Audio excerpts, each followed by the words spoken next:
মুসলিম বলে দাবি করো তুমি, সকাল বিকাল মুখে।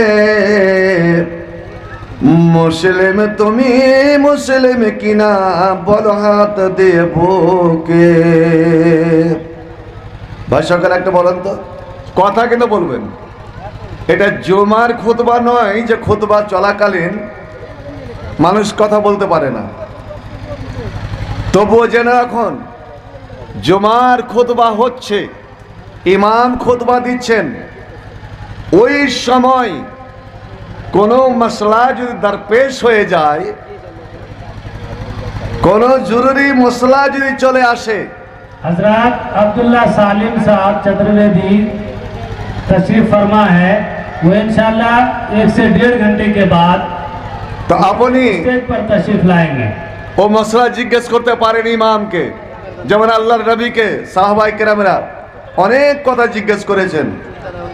অতএব আমি যেটা আপনাদের জিজ্ঞেস করব অবশ্যই আপনারা জবাবটা দিবেন। আজ বর্তমান হালাতটা আমাদের এ হয়ে গিয়েছে। মুসলিম বলে দাবি করো তুমি, সকাল বিকাল মুখে। মুসলিম তুমি মুসলিম কিনা বলো হাত দিয়ে বুকে। মুসলিম তুমি কোরআন হাদিস পড়তে পারো না। মুসলিম তুমি কোরআন হাদিস পড়তে পারো না। মুসলিম তুমি নামাজ রোজার ধার তো ধারো না।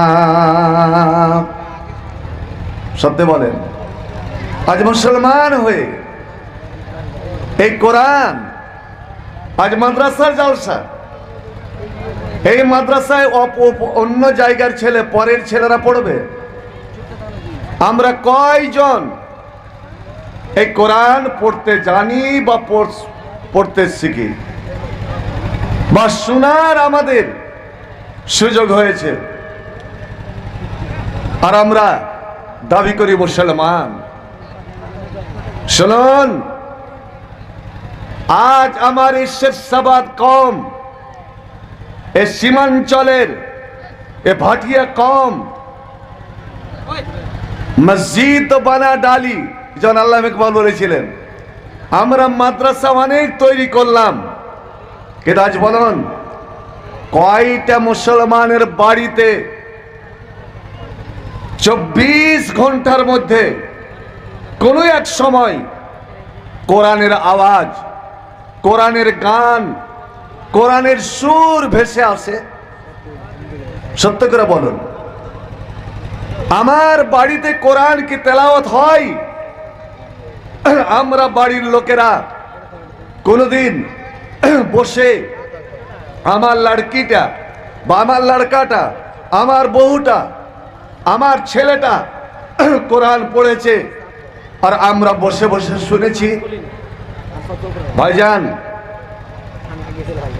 যেই বাড়িতে 24 ঘন্টার মধ্যে কোরআন তেলাওয়াত হলো না, আল্লাহর কালামের আওয়াজ ভেসে এলো না, ওই বাড়িটা কোনো জিন্দা মানুষের বাড়ি নয়।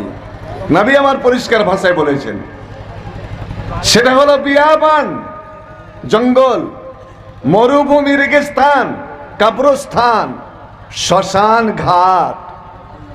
আল্লাহু আকবার।